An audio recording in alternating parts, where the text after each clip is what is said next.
তাহসানের সাথে আপনার একটি ছবি ভেসে বেড়াচ্ছে, এই সম্পর্কে কি? এটা কি? ওইটা অনেক আগের ছিল। আমি তখন হচ্ছে গিয়ে সম্ভবত বাংলাদেশ প্রতিদিন হবে অথবা আলোকিত বাংলাদেশ। আমি তো জার্নালিজমের স্টুডেন্ট ছিলাম, তো আমি তাহসান ভাইয়ের একটা ইন্টারভিউ করেছিলাম। ও আচ্ছা, ওই সময় আপনি ছবিটা তার তখন ফার্স্ট বেবি হয়েছে, তো তখন তার একটা ইন্টারভিউ আমি। ওই ইন্টারঅ্যাকশনটা কেমন ছিল? তাহসান ভাই তো আমরা খুব মানে সোবার একজন পার্সন, খুব প্রমিনেন্ট একজন শিল্পী। তো আমার ইন্ট্রোডাকশন তো খুব ভালো ছিল এবং তার সাথে আমি আড্ডা দিয়েছি এবং উনি গাড়ি ড্রাইভ করতেছিল। তো উনি বলছে আমার হাতে তো সময় নেই, আমি বললাম যে ঠিক আছে। তো উনি ড্রাইভ করতেছে, আমি লিখতেছিলাম ইন্টারভিউটা। সো এই। আচ্ছা, আপনি কি মানে কোনো টাকা পেয়েছেন কিনা, যে টাকাটা আপনি ফেরত চেয়েছিলেন? আপু দেখেন, আমি এটা আবারও ক্লিয়ার করে আমি বললাম, কিন্তু আমাদের মধ্যে একটা সম্পর্ক ছিল, এটা তো আমি অস্বীকার করতেছি না। সো এখানে আমাদের বিজনেসেরও কিছু পার্ট ছিল, অনেক বিষয়। সো সেই বিষয়গুলো আমি আপনাকে আজকে বসার আগেই বসেছি আপু, আমি কোনো প্রিভিয়াস কোনো কনভারসেশন নিয়ে এখানে কথা বলতে চাচ্ছি না। কারণ যে জিনিসটা হচ্ছে কি, আমি আবারও বললাম যে আমি খুবই ভয় পাই যে কোনোটাকে এডিট করে সেটাকে আবার মানে নিয়ে আসা। আপু আমি আর মিডিয়া ট্রায়ালের শিকার হতে চাই না। না মানে এরকম আপনি মিডিয়া ট্রায়ালের কথা বলছেন, যাতে না হয় সেজন্যই আমরা আজকে সামনে এসেছি, এই ওপেন আড্ডাতে এসেছি। আমি বলতে চাচ্ছি যে অনেকেই বলছে যে আপনাকে সিঁড়ি হিসেবে ইউজ করেছে রোজা, আপনার কি এরকম মনে হয়? অনেকে বলেছে, এটা কমেন্ট আসছে আপনার নেটিজেন। হ্যাঁ অফকোর্স, আমি আপনাকে দেখাতেও পারি। না সিঁড়ি হিসেবে কি আপু, একসাথে তো আমরা তো চাইল্ডহুড থেকে একসাথে বড় হয়েছি, রাইট? আমরা তো একসাথে বড় হয়ে আসছি। সো দেখা গেছে যে আমরা দুজনে যখন একসাথে কি বলে যে গ্রো আপ করছি, সো দেখা যাচ্ছে ওর বিষয়ের সাথে আমি অনেকটা কানেক্টেড। সো ওর যখন ক্যারিয়ারে স্টার্টিং হয় তখন ওই বিষয়গুলোকে কিভাবে সহযোগিতা করব, সেই বিষয়গুলোতে আমি হয়তো সহযোগিতা করেছি। আচ্ছা আচ্ছা, এই প্রশ্নটা আমার একান্ত ব্যক্তিগত, আপনার ব্যক্তিগত প্রশ্নটা তো কঠিন হবে। সেটা হচ্ছে যে আপনি বলছেন আপনি একটা ছবিও রাখেননি, কিন্তু সোশ্যাল মিডিয়াতে আপনার এবং আপনার প্রাক্তনের অনেক ছবি। এই প্রশ্নটা আমারও আপু, আমারও এই ছবিটা, আমারও সেই প্রশ্নটা। আমি কিন্তু আমার ইনস্টাগ্রাম, আমার 2টা ইনস্টাগ্রাম অ্যাকাউন্ট ছিল। ইনস্টাগ্রাম আমার ডিঅ্যাক্টিভ, আপনি দেখবেন, এখন দেখবেন। আচ্ছা। তারপরে হচ্ছে গিয়ে আমার সোশ্যাল ফেসবুকে কোনো পিকচার্স আপনি পাবেন না, কিন্তু অনেক ক্ষেত্রে আমি যে পিকচার্সটা প্রথমে ভাইরাল হয়েছে সেটা আমি বলি, আমার এক ছোট ভাইয়ের সাথে আমাদের একটা হ্যাংআউট ছিল, ওই হ্যাংআউটের ওই পিকচার্সটা সব জায়গায় চলে গেল, আমি তো দেখতেছিলাম আমার ছবি। সো দেখেন আপু, এইটা আমি একটু, কিন্তু আপনাদের সাজেকে ঘুরতে যাওয়ার ছবিও তো ভাইরাল হয়েছে। সাজেকে ঘুরতে যাওয়ার কোনো ছবি ভাইরাল হয় নাই, এটা কিন্তু ফলস ইনফরমেশন। কোনো ঘুরতে যাওয়ার ছবি ভাইরাল হয়নি, ওর পার্সোনাল ছবি ছিল আর আমার সাজেকের একটা ছবি ছিল। ওই দুইটাকে অ্যালাইনমেন্ট করে তো আপু সাজেকের ছবিটা আছে, সাজেকের কোনো ছবি তো ভাইরাল হয় নাই আপু। আচ্ছা আচ্ছা, মানে আমি তো সেটাই বললাম, অনেক এডিটেড বিষয় মানে আসতেছে সামনে, অনেক এডিটেড বিষয় আসতেছে। আমি জানি না আজকে ইন্টারভিউর পরে আপনারাও এডিট করে, বা যদি লাইভে, ফেসবুক লাইভে থাকে তাহলে তো ভালো, তাহলে তো আমার বক্তব্যটা শুনতে পারবে। কিন্তু যদি ফেসবুক লাইভে না যায় তখন তো এই বক্তব্যগুলো শুনতে পারবে না। সো এটা তো ট্রু। তো আপনি তো মিডিয়ার কেউ না, মিডিয়ার বাইরের একজন লোক। আমি সম্পূর্ণ সাধারণ একজন মানুষ। তো কেন মনে হচ্ছে যে তাহলে আপনাকেই সবাই নেগেটিভ ভাবে প্রেজেন্ট করতে চাচ্ছে? না, আমাকে নেগেটিভ ভাবে যে প্রেজেন্ট করতে চাচ্ছে কেন এটা মনে নেই, কিন্তু আমাকে মানে যেভাবে কি বলে যে, আমি জানি না তাদের, আমাকে গতকালকে একজন ফোন দিয়ে বলতেছিল তাদেরকে তো রিচ করতে পারছি না। আপনাকে এখন কাকে রিচ করতে পারবে কি পারবে না সেটা তো তাদের বিষয়। আমি যদি ফোন না ধরি, আমার মাকে ফোন দেওয়া হচ্ছে, আমার মা যদি সাধারণতভাবে হ্যালো বলে কথা বলতেছে, আমার সেই রেকর্ড আমি শুনতেছি। এখন আমার মা জীবনেও মিডিয়াতে কথা বলে নাই, আমার বোনকে ফোন দেওয়া হচ্ছে, আমার ছোট ভাইকে ফোন দেওয়া হচ্ছে। এই জিনিসগুলো তো আমাদের জন্য আপু একটু কষ্টকর, তাই না? মানে একটা সিচুয়েশনের মধ্যে থেকে আমরা যখন যাচ্ছি, আমরা খুব সাধারণ পরিবারের ছেলে, মানে সন্তান। আমরা কিন্তু আপু অত মানে আমাদের অনেক টাকা পয়সাও নাই যে হচ্ছে গিয়ে অনেক অনেক টাকা পয়সা যে না হচ্ছে গিয়ে আমরা আর আমার মা আরও সাধারণ মানুষ। সো আচ্ছা, সোশ্যাল মিডিয়াতে বা বিভিন্ন সংবাদ মাধ্যমে একটি অডিও ক্লিপ ভেসে বেড়াচ্ছে এবং রীতিমতো ভাইরাল হয়েছে। ওখানে দাবি করা হচ্ছে রোজার প্রাক্তন। সেই ক্লিপের পরে আমরা আপনারও একটি সাক্ষাৎকার দেখেছি একটি গণমাধ্যমে। আপনি কি ওই অডিও ক্লিপের ব্যক্তি কিনা? আপু ওখানে কিন্তু নাম ইউজ করা হয়নি প্রথমত, অ্যান্ড ওটা কিন্তু এডিটেড একটা ভার্সন। আমি সর্বপ্রথম আপনাদের আজকে আমি বললাম যে এই বিষয় নিয়ে আমি লাস্ট আজকে টক শোতে কথা বলছি, কারণ আমি কিন্তু তাও আপনারা অনেক রিকোয়েস্ট করার পরে আমি এই জায়গাটাতে বসছি, কারণ এই বিষয় নিয়ে আসলে কথা বলাটা আমার জন্য কিন্তু অনেক চ্যালেঞ্জেস। ইভেন যে এর আগে আমার একটা টক শোতে হচ্ছে আমার ক্যারিয়ার রিলেটেড টক শো ছিল, তো আমি যখন টক শোতে কথা বলেছি অনেকক্ষণের অনেক আমার ক্যারিয়ার প্ল্যান কি, আমার অ্যাচিভমেন্ট, আমি যে ডায়নামার্ডের বিচারক ছিলাম সেই বিষয়গুলো নিয়ে কথা হয়েছে। সাডেনলি না বাকিগুলো ছিল না, শুধুমাত্র ওই পার্টটুকুই কিন্তু আমি দেখতে পেয়েছি। এইটা তো আসলে আমার জন্য অনেকটা দুঃখজনক। মানে আমার মানসিক অবস্থাও কিন্তু আপনাদের বুঝতে হবে, আমার ফ্যামিলির মানসিক অবস্থাটাও কিন্তু বুঝতে হবে। এবং এআই থেকে অনেক ছবি এডিট করে আমরা দেখতে পাচ্ছি এখন ট্রায়াল হচ্ছে। শুধু তাই না, সোশ্যাল মিডিয়াতে আমার ছোট বোন মানজিয়া, অনেকে হয়তো চিনে, মানজিয়া কিন্তু আমার আপনের থেকে বড় ছোট, আমার ছোট বোন, সেই ছবিগুলো নিয়ে ট্রায়াল করা হচ্ছে।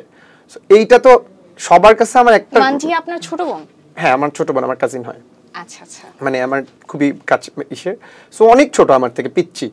সো মানজি কিন্তু আমার ছোট বোন, সেই ছবি নিয়ে আপু ট্রায়াল করা হচ্ছে। এখন এই জিনিসগুলো, ওর রিসেন্টলি বেবি হয়েছে, এই জিনিসগুলো, ও কিন্তু ওর বিয়ে হয়েছে, সো এই জিনিসগুলো যদি যখন দেখি না আপু, আমাদের মানসিক অবস্থা, প্রত্যেকটা মানুষের কিন্তু মানসিক অবস্থাগুলো আমাদের বোঝা উচিত, কার কেমন মানসিক অবস্থা যাচ্ছে, কিভাবে যাচ্ছে। সো আমার আরেকটা বলি যে আমার আম্মুকে ফোন দেওয়া হচ্ছে, বাবাকে, আমার যখন ফোনে পাচ্ছেন না, আপনি তো বললেন যে আমি কিন্তু এই ক্যামেরার সামনে আসতে চাই নিবেন, এখনো বসতে চাচ্ছিলাম না, আমি বলছিলাম যে আপু প্লিজ ক্যান্সেল করা যায় কিনা। কারণ প্রত্যেকটা মানুষের, যেমন কালকে যে ভিডিওটা, সেখানে আমি বললাম না যে আমার ক্যারিয়ার রিলেটেড অনেক বিষয় ছিল, ওই ভিডিওতে কিন্তু হচ্ছে যে অনেক বিষয়ে করার পরে কিন্তু শুধুমাত্র ওই ভিডিওটাই কিন্তু আমরা দেখতে পেরেছি, অনেক ভিডিও ক্লিপ, ভয়েস আমরা দেখতে পাচ্ছি। আমি জাস্ট সবাইকে বলবো যে প্লিজ, যেখানে আমার নাম থাকবে, আমার বিষয় থাকবে, অবশ্যই আমার কাছ থেকে একটা কনফার্মেশন নেবেন, অথবা আমার ভেরিফাইড ফেসবুক পেজ ওয়াল আছে, সেখানে গিয়ে দেখেন যে আমি কি বলছি। যদি আমার কোনো স্পিচ থাকে, আমার কোনো বিষয় থাকে, সেটা স্পিচটা আমি কিন্তু আমার সোশ্যাল মিডিয়ার মাধ্যমে জানাবো। আচ্ছা, তাহলে এই যে ধরেন আপনাদের দুজনের সম্পর্কের ভিতরের কথা কিভাবে বাইরে এলো, মানে টাকা দেওয়া হোক, সেটা মেন্টালি সাপোর্ট দেওয়া হোক, এই কথাগুলো মানুষ কেন জানলো? আপনি নিজে থেকে কেন ওই মানে যেটা দাবি করা হচ্ছে যে ওই অডিও ক্লিপটি আপনার, আপনি নিজে থেকে কিভাবে বললেন? দাবিটা কে করছে? আমি যদি আপনাকে একটু প্রশ্ন করি, সংবাদ মাধ্যম, ওই জাতীয় দৈনিকই করছে। আমি যতগুলো সংবাদ মাধ্যম দেখেছি, হ্যাঁ আমি যতদূর দেখেছি, সেখানে লেখা হচ্ছে প্রাক্তন। এখন সেই জায়গাতে আমার নাম তো আসেনি, সো আমি তো আপনাকে প্রশ্নের উত্তরটা আসলে দিতে পারবো না। আচ্ছা, বাট মানে কিসের প্রেক্ষিতেই কথাগুলো এলো, এটাও তো আপনি বলতে পারেন। দেখেন, একটা জিনিস হচ্ছে গিয়ে আমরা সবসময় হচ্ছে মিডিয়া ট্রায়াল, আমি পার্সোনালি মিডিয়া ট্রায়ালের শিকার হচ্ছি, মিডিয়া ট্রায়ালের শিকার হচ্ছি। আমাকে আপনি ধরেন, আপনার কাছে এখন আমি এই টক শোতে বসছি, আপনার সাথে আমার কথা হচ্ছে, এখন আপনি যদি পুরো কথার একটা পার্ট হচ্ছে কি এডিট করে ছেড়ে দেন, তাহলে তো ভুল একটা মেসেজ চলে যাবে না বলেন? আমি তো নিজে মিডিয়া ট্রায়াল, এবং আমার ফ্যামিলি, আপনি আমার মায়ের সাথেও তো কথা বলেছেন, আমার মায়ের অবস্থা কি আপনি দেখেছেন? আমার মা কতটুকু কান্না করেছে আপনার সাথে, আপনি ছিলেন। আমি কিন্তু আজকে টক শোতে আসতে চাই নাই, বিকজ অফ আমার ফ্যামিলি কোনোভাবেই, বা আমার ফ্যামিলির বলেন, আমার কলিগ, আমি কখনোই চাই না আসলে মিডিয়ার সামনে, আমি কোনোদিনই আমার ক্যারিয়ার রিলেটেড বিষয় ছাড়া আমি কখনোই টক শো, এই বিষয় নিয়ে টক শো করতে হবে আমাকে, সেটা আমি আবারও বলি, আমার যে একটা টক শোতে অনেকেই আমাকে ফোন দিয়ে বলে আপনি তো বলছিলেন যে টক শোতে আসছেন, ওইটা কিন্তু আমার ক্যারিয়ার রিলেটেড ছিল, কিন্তু শেষে গিয়ে প্রশ্নটা করা হয়েছে, আমি কিন্তু খুব হেসে অ্যান্সার দিছি, এবং সেটা কিন্তু রেকর্ডেড ছিল আগের। সো সেই বিষয়টা যখন হয়েছে, আমি খুবই সারপ্রাইজড হয়েছি সেই বিষয়গুলো। আমাদের ফ্যামিলির মানসিক অবস্থাটা কিন্তু একটু বোঝাটাও খুব জরুরি, এবং আমি প্রচুর ছবি দেখছি, প্রচুর বিষয় মানুষের কথা দেখছি, এআই এডিটেড অনেক পিকচার দেখছি, এই জিনিসগুলো আমি তো আসলে পার্ট না। আপনাদের যদি কোনো বিষয় থাকে, আপনারা যারা পার্ট তাদেরকে জিজ্ঞেস করলে বেটার হবে। আমি কিভাবে আপু আসলে এই অ্যানসারগুলো করব, সত্যি কথা বলতে। আচ্ছা, তাহলে এই যে মানুষ বলছে যে আপনি প্রথমে একরকম কথা বলেছেন, এখন একরকম কথা বলছেন, আপু প্রথমে কি রকম বলেছি আর এখন কিভাবে বলছি বলেন? প্রথম এটা সামাজিক যোগাযোগ মাধ্যমে এরকম ছড়িয়েছে যে, যেহেতু আমরা ফেসবুক লাইভে আছি, আমি বলি যে মানুষ মনে করছে যে আপনি শুরুতে একপাক্ষিক যেটা সত্য ছিল সেটাই বলেছেন, এখন হয়তো ভয় পেয়ে কথা পিছিয়ে নিয়েছেন, এরকম কিছু। আমি প্রথমত বলি, আমি ক্লিয়ার করা ভালো, এখানে আমি যদি কোনো কিছুতে ভয় পাই, অনেকের দিকে এলিগেশনস যাবে। আমি সত্যি কথা আজকে আমি মিডিয়ার সামনে আপনাদের মাধ্যমে জানাতে চাই, কোনো ভয় ভীতি এই জায়গায় তো আসে নাই। সো প্লিজ মানে কাউকে ব্লেম করবেন না, মানে কাউকে ব্লেম দেওয়া ঠিক হবে না যে আমি বলবো যে না হ্যাঁ ভয়। আমার কাছে তো কোনো ফোনই আসে না, সাংবাদিকরা বাদে আমাকে কেউ ফোন দেয়নি। এবং সাংবাদিকদেরকে আমি একটা অনুরোধ জানাবো, আপনি যদি কোনো বিষয় রেকর্ড করেন অবশ্যই সেটা আপনি পারমিশন নিয়ে করা একটা মানে বিষয়। আপনি আপনার সাথে যত সাংবাদিকরা এই ইস্যুটা নিয়ে কথা বলেছে কেউই কি রেকর্ডের পারমিশন নেয়নি? না, অনেকে নিয়েছে, আমি মিথ্যা বলবো না, অনেকের পারমিশন নিয়েছে, পারমিশন নিয়ে রেকর্ড করেছে। কিন্তু অনেকেই আছে যারা আমি জিজ্ঞেসও করেছি যে আপনারা কি এটা রেকর্ড করছেন, কারণ আপনি যখন রেকর্ড করবেন আমার এতটুকু রাইটস আছে সেই বিষয়টাকে জানার, কিন্তু সেই বিষয়েও কিন্তু জানানো হয়নি। র্যান্ডম কথা হচ্ছে, সেই কথাগুলোর মধ্যেও কিন্তু ইভেন অনেক আমি অনেক ভয়েস শুনেছি যেগুলো এডিটেড। আচ্ছা, সো এটা আমাদের জন্য এডিটেড ইভেন কিভাবে সবচেয়ে করে? মানে না মানে আমার সবচেয়ে যেটা খারাপ লাগছে সেটা হচ্ছে আমার মায়ের ভয়েস পর্যন্ত দেওয়া হয়েছে। এটা আমার জন্য খুব দুঃখকর। আমার মা আজকে আম্মুর সাথে কথা বলেছেন, আম্মুর মেন্টাল কন্ডিশন আপনি দেখেছেন। এটা আমাদের মানে আমার জন্য আসলে অনেক দুঃখকর, কারণ আমার সিচুয়েশনটা কিন্তু সবার বোঝা উচিত, বা আমাদের ফ্যামিলির সিচুয়েশনটা এখন একটু বোঝা উচিত। এটার সাথে আমরা তো কোনোভাবে ইনভলভমেন্ট না। আচ্ছা, কিন্তু ধরেন যখন আপনি বলছেন যে অমুকও তো আমার থেকে টাকা নিয়েছে, অমুকের জন্য আমি এটা করেছি, এই কথাগুলো আপনি নিজে থেকে বলেছেন নাকি আপনাকে কথার প্রেক্ষিতে বলানো হয়েছে? আপনি কি বলছেন? এটা কিন্তু একটা কথার প্রেক্ষিতে আসছে, কোনো একটা কথার পরিপ্রেক্ষিতে কিন্তু এই কথাগুলো আসছে। সো একটা রেকর্ডের মধ্যে আপনি হচ্ছেন একটা পার্ট কেটে দিয়ে আরেকটা পার্টে আনবেন এবং দেখবেন যে অনেক জায়গা থেকে কাট, তারপর হচ্ছে আবার ডাউন, মানে এডিটেড একটা রেকর্ডেড কিন্তু পাবলিশড হয়েছে। এবং আমি রিকোয়েস্টও করেছি যখন এটা হয়েছে যে আমি রিকোয়েস্ট প্লিজ এই জিনিসটা এরকম ভাবে হবে না। তারা কি করবে, তারা নামায়নি বা কি কারণে সেটা তো আসলে আমি বলতে পারবো না। আপনি কি যোগাযোগ করেছিলেন? আমি যোগাযোগ করেছি, আমি নামানোর সাথে সাথে আমি নামানোর জন্য রিকোয়েস্ট করেছি। সেই পক্ষ থেকে কি জানিয়েছে আপনাকে? তখন আসলে কোনো অ্যানসার আসেনি, সত্যি কথা বলতে তাদের পক্ষ থেকে কোনো অ্যানসার আসেনি। আমি তো এর জন্যই বললাম যে আমি মিডিয়া ট্রায়ালের শিকার, আর আমি হাত জোর করে অনুরোধ করছি। আপনি তো মানে আপনি যে নামানোর রিকোয়েস্ট করেছেন, তারপরে আপনি ওই একই চ্যানেলে বাই অন ক্যামেরা আপনি কথাও বলেছেন, এই বিষয়টা এটা কিন্তু আমি বলি রেকর্ডের, আমি বলি ওটা কিন্তু রেকর্ডেড ছিল ভিডিওটা। আমি আবারও বলি ওটা কিন্তু আমার ক্যারিয়ার রিলেটেড টকশো ছিল, ওটা কিন্তু ক্যারিয়ার রিলেটেড টকশো ছিল। সেখানে মানে এখানে রোজার রিলেটেড কোন আমি কারণ আমি এখানে নিতে চাচ্ছি না আসলে, এখানে আমার ক্যারিয়ার রিলেটেড। আপনি দেখবেন যে আমি হেসে কথা বলছি, কারণ আমি আমার ক্যারিয়ার এক জায়গাতে আমি আমার যমুনাতে একটা টক শোতে দেখবেন যে আমার পার্সোনাল লাইফ, ক্যারিয়ার এবং আমার ফ্যামিলি তিনটাকে আমি আলাদা। আমি ক্যারিয়ার নিয়ে কথা বলেছি। সো ক্যারিয়ার নিয়ে কথা বলার পরে কিন্তু শুধু ওই পার্টটুকু কিন্তু বাদ, এবং কনক্লুশনটা যখন হয়েছে আপনি কিন্তু দেখবেন সেখানে কিন্তু বলা হয়েছে আপনার ফিউচার প্ল্যান কি। আমি কিন্তু সেটা বলেছি যে সামনে আমার একটা ইন্টারন্যাশনাল ট্রিপ আছে, সো সেই বিষয়গুলো ওইটুকু কিন্তু পার্ট ছিল, এবং ওটা খুবই মানে হাস্যকর পার্ট থেকে ওইটা আসছে এখন। সো সেই জায়গাগুলোতেও কিন্তু আপু মানে আমাদেরকে দেখতে হবে। এবং আমি সবচেয়ে মানে অনুরোধ করব, মানে আমার মায়ের যে সিচুয়েশন, আমার বাবার যে সিচুয়েশন, কারণ আমার মা এমনও হয়েছে যে মানে আমার সাথেই তো আছে, তাই না? সো আমার মা কিন্তু খুবই ভেঙে পড়ছে, মানে সত্যি কথা বলতে আমার মা সবচেয়ে বেশি ভেঙে পড়ছে, আমার থেকেও বেশি। কারণ আমি যখন আসি আজকে কিন্তু আমাকে আসতে দিতে চায়নি, রাইট? সো তখন কিন্তু আমার মা বলতেছে, মানে আমি ওই দুপুরে লাঞ্চের জন্য আমার খাওয়াই দিচ্ছে, তো আম্মুর চোখে আমি পানি মুসলিম কাঁদতেছো কেন? তখন আম্মু বলতে ছিল যে এরকম তো অনেক, মানে আমি নাম বলতে চাই না ফসলে, যেরকম তো অনেককেই খাওয়াই দিছি। সো মানে আমি নাম বলতে চাই না। সো আমি জাস্ট আম্মুকে জড়িয়ে ধরে কান্না করে দিছি, সত্যি কথা বলতে। আমি আমার বাবা মা সবার সামনে আমি লাস্ট মানে সত্যি কথা বলতে আমাদের কিন্তু এই ডিসেম্বরে আমাদের প্রিপারেশন ছিল আমাদের ওয়েডিং এর, সত্যি কথা বলতে এটা আমি আপনার সামনে বললাম। সো যখন হচ্ছে গিয়ে সেই প্রিপারেশনটা ছিল আমাদের ফ্যামিলির দিক থেকেও সবকিছু দিয়ে, তো আমাদের তো সাডেনলি বিষয়টা হয়েছে। সো আমার মা যখন মানে আমার মায়ের সাথে আপনিও কথা বলেছেন, আমার মানে সো দেখা যাচ্ছে কি এই জিনিসগুলো তার মধ্যে যদি আমরা মিডিয়া ট্রায়ালের শিকার হই, দেখেন আমি এটার মধ্যে কোনো অংশে পার্ট না আপু। সো আমাকে প্লিজ এই জায়গা থেকে আমি রিকোয়েস্ট করব, হাত জোর করবো, সোশ্যাল মিডিয়াতে যারা আছে আমার পার্টটুকু বাদ দিয়ে তাদের দুজনের জন্য আমি অসংখ্য শুভকামনা জানাই। তাদের জীবন আরো সুন্দর এবং শুভ হোক, সেই জায়গাতে আমি শুভকামনা জানাই, কিন্তু আমাকে আসলে কি এই মিডিয়া ট্রায়ালের শিকার, সোশ্যাল মিডিয়া হ্যারাসমেন্টের শিকার এই জিনিসগুলো থেকে বাদ দিলে খুব ভালো হবে। জি জি অবশ্যই। আর মানে আমি এই রিকোয়েস্টটুকু করব। হ্যাঁ, আমরাও দর্শককে সেই রিকোয়েস্টই করছি। ভিউয়ার্স, আপনারা চাইলে কিন্তু ভাইয়াকে যে কোনো প্রশ্ন করতে পারেন, আমাদেরকে কমেন্টের মাধ্যমে জানাতে পারেন। ভাইয়া, আপনি যখন কথা বলছিলেন, আপনার কথাতে আমার মনে হচ্ছিল যে আপনি অভিমান লুকিয়ে যাচ্ছেন বা আপনার ইমোশনটাকে লুকিয়ে যাচ্ছেন, আসলেই কি তাই কিনা?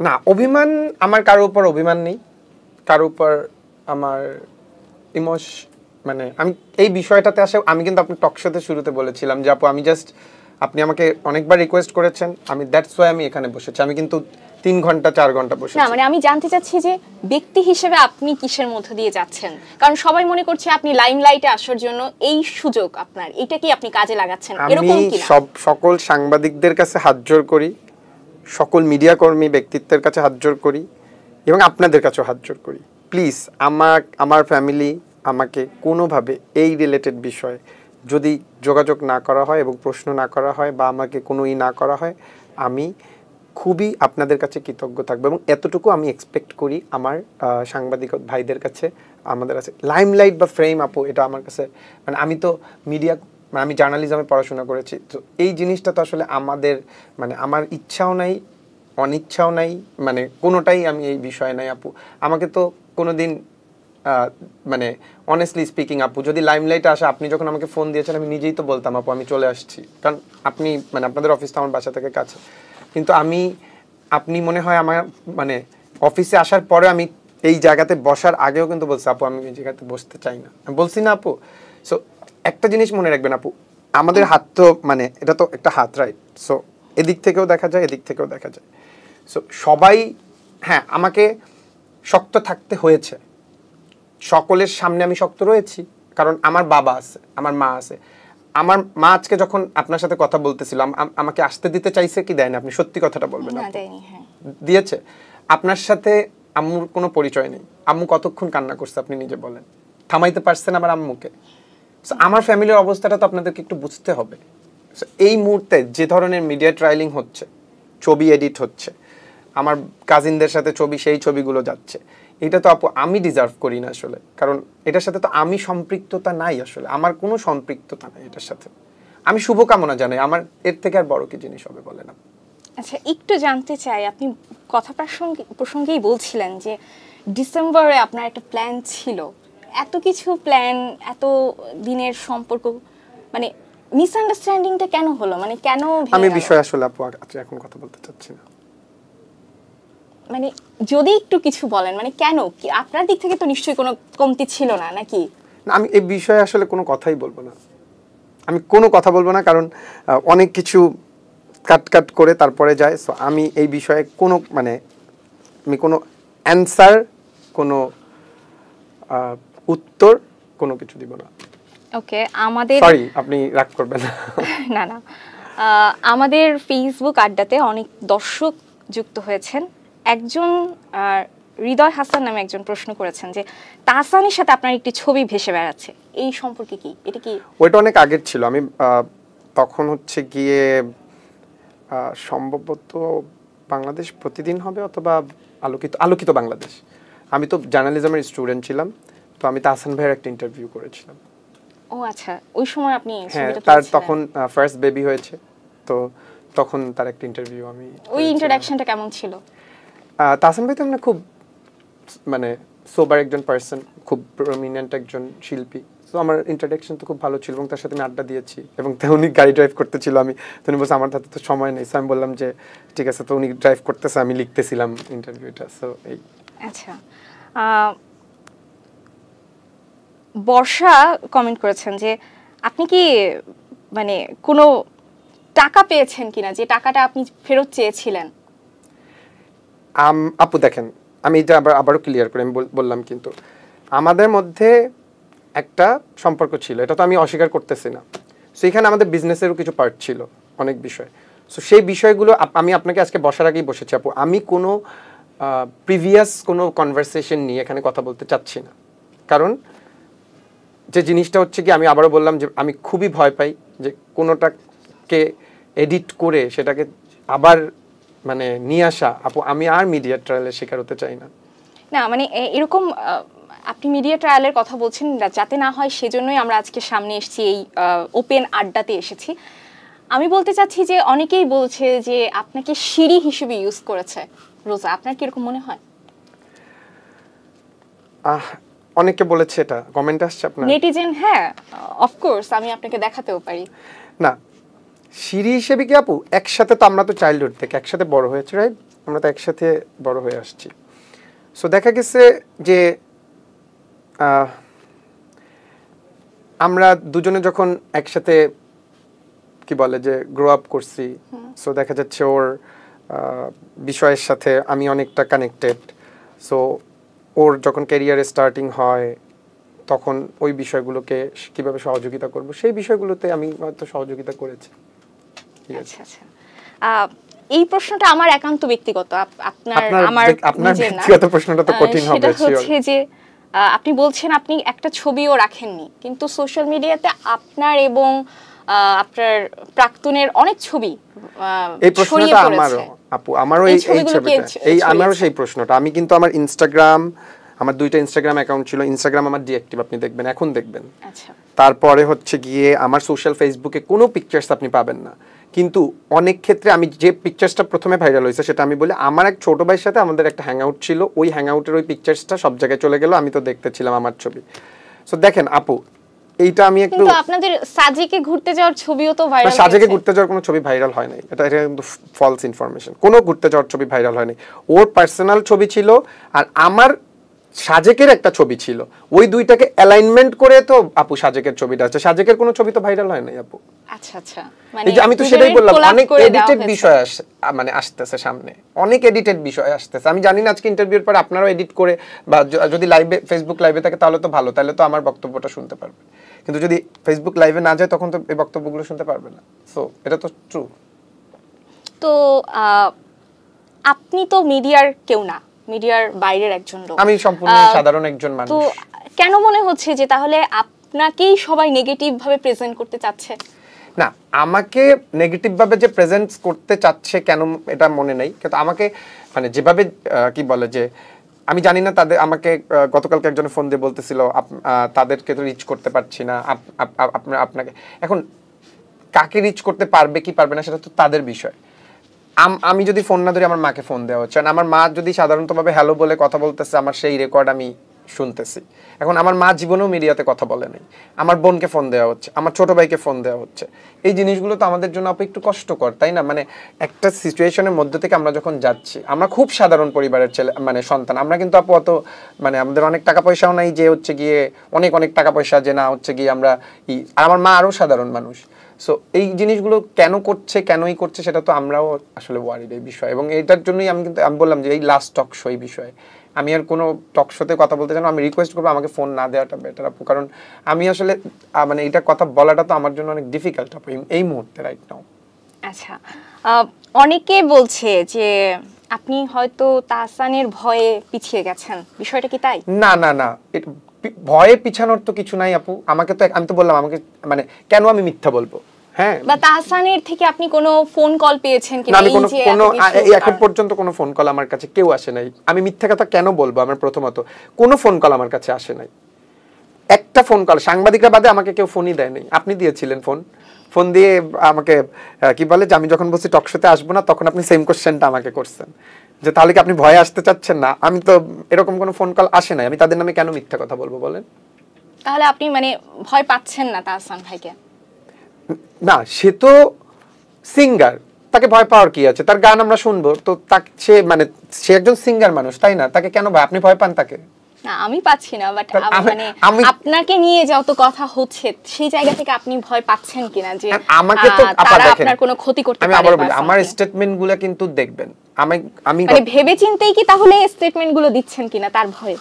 না, আমি তো তাকে ভয় পাচ্ছি না, বা সে আমাকে ভয় দেখানোর মতো কোনো কাজ করেও না। আমি কেন তাকে ভয়, মানে তার প্রশ্নটা আমার সাথে উঠবে আপু বলেন কেন? মানে ওয়াই? সে যদি আমাকে ভয় দেখাতো তাইলে তো আমি বলতে পারতাম যে না আমি হ্যাঁ ভয় পাচ্ছি, আমাকে তো কোনো না। কিন্তু যে মিডিয়া ট্রায়াল চলতেছে, আমি বললাম না যে আমার ছোট বোনের সাথে একটা ছবি, সেটা নিয়ে বলতেছে আমার গার্লফ্রেন্ড, তারপর হচ্ছে গিয়ে বিভিন্ন জায়গাতে আমার ছবি ভাইরাল হচ্ছে, বিভিন্ন জায়গাতে আমার কি বলে যে আমাদের ছবিগুলো যাচ্ছে বিভিন্নভাবে, এবং এআই দিয়ে এডিটেড কপি করা ছবি যাচ্ছে। সো সেইগুলো তো আসলে আমরা অভ্যস্ত না। আমি তো একটা আমার ক্যারিয়ার আছে, আমার বিজনেস আছে, এগুলোর উপর ইম্প্যাক্ট পড়ুক সেটাও তো আমি চাই না। বলতে পারেন আমি সোশ্যাল মিডিয়ার ভয়ে আমি করতে পারি না, বাট ওদিক থেকে তো আমাকে তো মানে আমি তারপর বললাম সে একজন প্রমিনেন্ট সিঙ্গার, সো সেই জায়গা থেকে তো সে মানে এরকম কোনো কিছু করবে আমার বলে মনে হয় না। আচ্ছা, আপনি তাহলে কেন মানে একটা গোষ্ঠী আপনাকে নেগেটিভ ভাবে প্রেজেন্ট করার জন্য উঠে পড়ে লেগেছে বলে মনে করছেন? কারণ আপনার তো কোনো শত্রু ছিল না, কারণ আপনি তো মিডিয়ার কেউ না। আপু এটা তো আপনারা ভালো বলতে পারবেন। কেন আপনার কাজিনের সাথে ছবি জুড়ে আপনার প্রেমিকা কেন দাবি করছে তাহলে? এটা আপু করছে। এখন আমিও তো সেম প্রশ্ন, আমি তো আপনার লাইভে এসে সেই জিনিসটাই ক্লিয়ার করলাম যে কেন করছে, এবং না করার জন্য আমি হাত জোর করে অনুরোধ জানাচ্ছি। এই পুরা টপিকটা থেকে আমি কিন্তু থার্ড পার্সন, সত্যি কথা বলতে আমি কিন্তু এটা পার্ট না। আমার নিজস্ব একটা ভেরিফাইড পেজ আছে, ওই পেজে যদি আপনারা বলেন ওই পেজ থেকে যে মেসেজটা যায় ওইটা হচ্ছে ট্রু মেসেজ। এর বাইরে যে ধরনের মেসেজ আপনারা দেখেন, আমি হাত জোর করে বলছি সেই মেসেজে আমাকে আমার ফ্যামিলিকে না জড়ানোর জন্য আমি অনুরোধ জানাবো, কারণ এতটুকু এক্সপেক্ট আমি আমার মানে সবার কাছে করি। আচ্ছা ভাইয়া, রোজার সাথে আপনার দীর্ঘদিনের বন্ধুত্ব বলা যায়, তো সেই জায়গা থেকে আপনি কি একদমই মানে অপ্রস্তুত ছিলেন? আপনি কি জানতেন না যে এরকম বিয়ে হতে যাচ্ছে বা একটা ঝড় আপনার উপরেও আসতে যাচ্ছে? Are you mentally prepared for this? আমি তো জানতাম, এবং আসলে আপনি রিলেশনে গেছেন কখনো? আমি কোশ্চেনটা আগেও করেছিলাম, কখনো যাওয়া হয়েছে? ওকে, যাওয়া হয়নি। সো ব্রেকডাউন সিচুয়েশন ওইটাকে আমি কোনোভাবে আপনি হচ্ছে গিয়ে ব্যাখ্যা করতে পারবেন না। সো ধরেন আমাদের তো 4 মাস, সেটা তো ক্লিয়ার না, 3 থেকে 4 মাসের মতো হবে, আমি এক্সাক্ট ডেটটা বলতে পারবো না। সো আপনার যদি মনে হয় যে 4 মাসের মধ্যে আমি খুবই ভালো, হ্যাঁ আমি খুবই ওকে আছি, আমি হাসতেছি, আমি কাঁদতেছি। মানে এটা কি এরকম হয়েছিল যে একদিন হঠাৎ করে ঘুম থেকে উঠলেন আর ব্রেকআপ হয়ে গেল? আমি সেই বিষয়ে এখন কথা বলবো না। ওই বিষয়ে আমি কোনো কথা আপনাকে কিন্তু আমি আগেই বলছি যে প্লিজ এই বিষয় নিয়ে আমার সাথে কথা বলাটা খুব ডিফিকাল্ট, বিকজ অফ আমি আগেই বলেছি আমি কিন্তু আমার মায়ের সাথে আপনি কথা বলে আসছেন। না, এই প্রশ্নটা করার কারণ হচ্ছে যে মানুষ তো যে ব্যর্থ হয় তার কি খুঁত ধরে, তো অনেকে হয়তো বলছে যে টাকার দাবি করে সেরকম ছেলেকে ছেড়ে যাওয়াই উচিত। তো আপনার কি এরকম কোনো ফল্ট ছিল কিনা? আমার ব্যর্থতা যদি থাকে, আমার যদি ব্যর্থতা থাকে, আমি হয়তো তার জন্য পারফেক্ট পারসন না, বা আমি হয়তো তার জন্য ক্যাপাবল না, হতে পারে। আমি মানে অনেক কিছুই তো হতে পারে, সো আমি হয়তো তার জন্য পারফেক্ট না। মানে নিজের জায়গা থেকে এক ধরনের ক্লারিফিকেশন থাকে না, সেই জায়গাটা কি ছিল আপনার কাছে? আমার কাছে তো আসলে কোনো ক্লারিফিকেশন দেওয়া হয় নাই যে আমি কেন বা কোনো কিছু। সো মানে কি ছিল লাস্ট কনভারসেশনটা, কি ছিল আপনাদের? আমি সেটা আসলে আলোচনা করতে চাচ্ছি না। আচ্ছা, কনভারসেশনে আমি মানে বিয়ের দাওয়াত দিয়ে বলে দিছে যে ওকে বাই? না, আমাকে বিয়ের দাওয়াত দেওয়া হয় নাই। সো আরেকটা জিনিস হচ্ছে গিয়ে আপনি আপনার বিয়েতে দাওয়াত দিবেন? অবশ্যই দিব, বাট আমি কবে বিয়ে করব বা বিয়ে করব কিনা কন্টিনিউ রাখবেন? না, বন্ধুত্বের কিছু নাই। দেখেন আমি কবে বিয়ে করব বা আদৌ করি কিনা সেটা আদৌ কেন করবেন না? মানে বলতেছি জীবন তো ধরেন জীবন, হ্যাঁ মানে জীবন, আমি কাল তো মরেও যেতে পারি, আমি আগামী কালকে তো মরেও যেতে পারি। আমরা চাই আপনি দীর্ঘদিন বাঁচেন। আমি জাস্ট আপনাকে বলছি আমি আগামী কাল মরে যেতে পারি, পরশু মরে যেতে পারি, আজকেও মরে যেতে পারি, আমি সেটা বললাম। মানে সত্যি কথা বলতে প্রত্যেকটা জিনিসের মানে আপনি তো এটাকে কোনো, আমি সেটা কালকে আমার এক বন্ধুকে বলছিলাম যে যেভাবে মানে কি আমাদেরকে সবসময় মানে যে ছেলেদেরকে সবসময় হচ্ছে স্ট্রং থাকতে হয়, আমি এর আগেও বলেছি যে ছেলেদেরকে সবসময় স্ট্রং থাকতে হবে, ছেলেদেরকে সবসময় হাসি দিয়ে। এখন দেখেন একটা সিচুয়েশন হয়েছে, আমি যদি একটু হাসি দিয়েও কথা বলি সেটাতেও হচ্ছে গিয়ে মিডিয়া ট্রায়াল হচ্ছে যে আমি হাসি দিয়ে কথা বলতেছি, আমি যদি একটু দুঃখ পাই তখনও ছেলে মানুষের এত দুঃখ কিসের। সো সব কিছুতে সো আমি আসলে মানে কখন পৃথিবীতে আসছি যখন মৃত্যু হইতেই হবে, সো যেটা হবে সেটা তখন তো জন্ম মৃত্যু বিয়ে তো আল্লাহর, তো আল্লাহ ভালো জানে। এটা আসলে আমি এখন এই মুহূর্তে কিভাবে বলবো যে কবে বিয়ে করব, কোথায় বিয়ে করব, কাকে দাওয়াত দিব। আচ্ছা, তো তো আপনিও তো দাওয়াত পাবেন অবশ্যই। আশা করছি আমরা বিয়েতে দাওয়াত পাবো। যাই হোক, একটু সামনে এগিয়ে যাই যে আপনার ভবিষ্যৎ পরিকল্পনাটা কি? কি বিষয়? আপনার ক্যারিয়ার, আপনার লাইফ।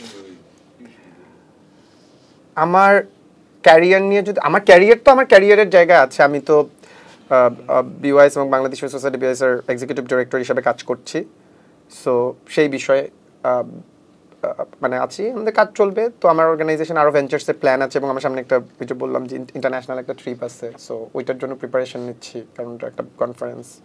সেই তো, আর তো কিছু মানে ক্যারিয়ার লাইফ নিয়ে আরেকদিন টক শোতে ডাকলে আমি খুব ভালোভাবে আপনাকে বর্ণনা দিতে পারবো যে আমরা কোন কোন সেক্টরে কাজ করি। আমরা মানে বিওয়াইএস সম্পর্কে একটু বলে নিই যে BYS is the largest youth based organization in northern and southern part of Bangladesh. আমরা সাস্টেনেবল ডেভেলপমেন্ট গোল নিয়ে কাজ করি, gender equality, quality education, peace and tolerance, এই বিষয়ে কাজ করছি। আচ্ছা, এখন তো বলা যায় মিডিয়া ট্রায়ালই হোক বা অনাকাঙ্ক্ষিত ঘটনা হোক, আপনাকে সবাই মোটামুটি চিনে গেছে। তো ভবিষ্যতে কি আপনাকে আমরা মিডিয়াতে দেখতে পাবো? জীবনেও না, জীবনেও না। আমি বললাম তো এই বিষয়ে আমার লাস্ট টক শো। আমি মিডিয়া স্টাডিজ জার্নালিজমে পড়েছি, আমি সাংবাদিকতা করেছি। আপনার রিপোর্ট, আপনিই তো বললেন যে আপনি সাক্ষাৎকার গ্রহণ করেছেন, সাংবাদিকতা করেছি। মিডিয়ার বিষয়ে আমার কোনো ইন্টারেস্ট নেই। এবং যার কথাই বলি 9 বছর তো আমি ছিলাম, তাহলে তো আপনারা সেখানেও দেখতে পারতেন অনেক কিছু। ব্লগিংয়ে আমাকে দেখতে পারতেন না। মিডিয়াতে আমি মিডিয়া খুব ভয় পাই ভাই। এই মিডিয়াতে মানে এখন আমার ফোন আসতেছে, এখন র্যান্ডম ফোন পিক করলেও মানে বললাম না, সবচেয়ে কষ্ট আমার মা ফোন ধরছে, মা ফোন ধরে জাস্ট কথা বলতেছে তার ফোন নাম্বার থেকে, সেটাও ভাইরাল হয়ে যাচ্ছে। সো মিডিয়াতে আমাকে কখনো দেখতে পাবেন না। এবং এই বিষয় নিয়ে আজকে এই লাস্ট টক শো আপনার সাথে করে গেলাম, মানে এইটা আমি সবাইকে ক্লিয়ার করতে চাই। মিডিয়াতে আসার ইচ্ছা অনিচ্ছা কোনোটাই আমার নেই। ওকে, আমরা আশা করি যে আপনি আরো উন্নতি করেন আপনার ক্যারিয়ারে, আপনার ফ্যামিলিকে সময় দেন এবং আপনি খুব ভালো একটা ভবিষ্যতের দিকে এগিয়ে যান। লাস্ট, আপনি যদি আমাদের লাইভে অডিয়েন্সকে কিছু বলতে চান।